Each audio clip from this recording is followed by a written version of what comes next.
पूर्व गृह मंत्री अनिल देशमुख पर सीबीआई ने मामला दर्ज करने के बाद विरोधी नेता उप मुख्यमंत्री देवेंद्र फडणवीस पर आरोप कर रहे हैं। इस बार मंत्री सुधीर मुनगंटीवार ने प्रतिक्रिया दी। उन्होंने कहा कि कल को झटका भी लगे तो विरोधी कहेंगे कि ये तो देवेंद्र फडणवीस ने किया। इसी के साथ साथ उन्होंने नागपुर में बनने वाली फिल्म सिटी के बारे में भी जानकारी दी। वे नागपुर में मीडिया से बात कर रहे थे। साधारणतः वेगाने व्हावी ही माझी संकल्पना आहे। नागपूर विभागामध्ये आपल्याला माहिती आहे की या विभागाचं वैशिष्ट्य म्हणजे आमची एक झाडीपट्टी सांस्कृतिक आमचा एक मोठा वारसा आहे। या धानपट्ट्यांमध्ये आपल्याला माहिती आहे की रात्रभर दंडार चालायची, दंडारच नव्हे तर असे विविध सांस्कृतिक प्रकार चालायचे। आर्टमध्ये आम्ही कुठेही मागे नाही आहोत। या ठिकाणी नागपूर जिल्ह्यामध्ये 100 एकरमध्ये फिल्म सिटी करण्याच्या दृष्टीने आम्ही पूर्ण शक्तीने वेगाने काम करण्याचा निर्णय केला आहे। आत्ताच या विभागाचे आमदार श्री आशिष जयस्वालजी यांच्याशी माझी चर्चा झाली। मी त्यांना सांगितलं की आवश्यकता असेल तर तुमच्या प्रमुख उपस्थितीमध्ये समिती नियुक्त करू, पण आपल्याला हे काम विदर्भासाठी केलं पाहिजे।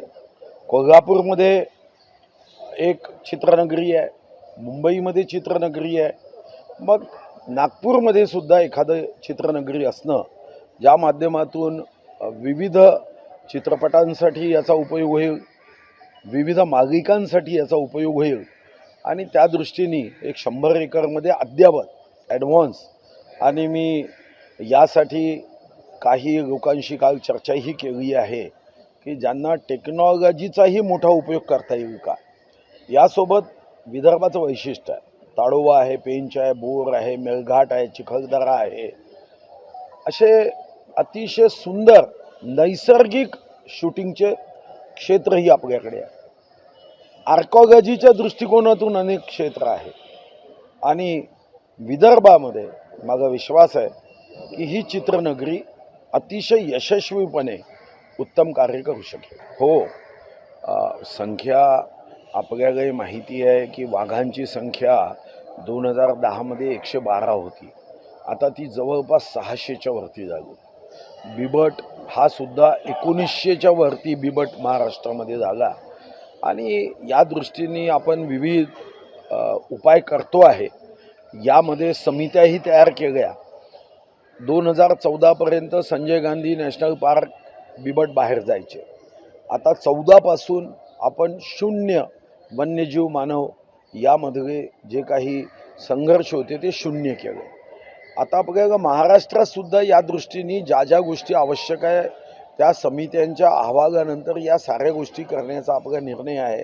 मग कुठं कुंपण असेल, कुठं त्यांच्यासाठी असणाऱ्या इतर अधिवासाच्या दृष्टीने प्रयत्न असेल, नाही मग काय म्हणतील ते शरद पवार साहेबांनी केला।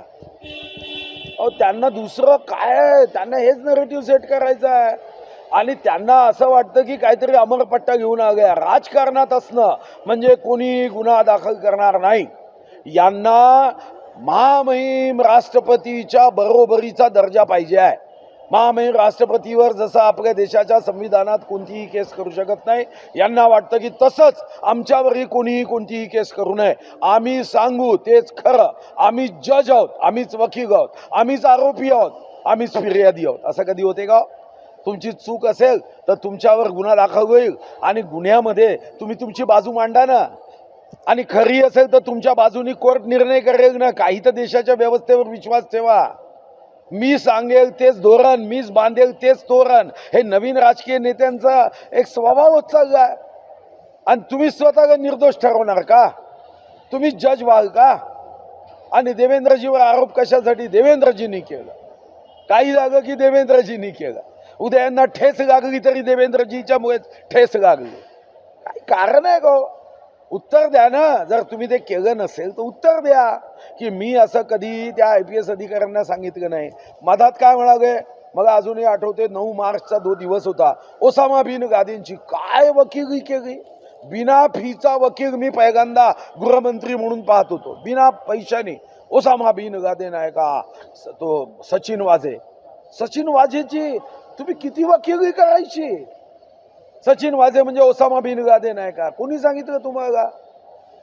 परमवीर सिंगाची बाजू घेऊन विधानसभेत आजही 9 मार्चचा तुम्ही रेकॉर्ड पहा, कोणी सांगितलं तुम्हाला?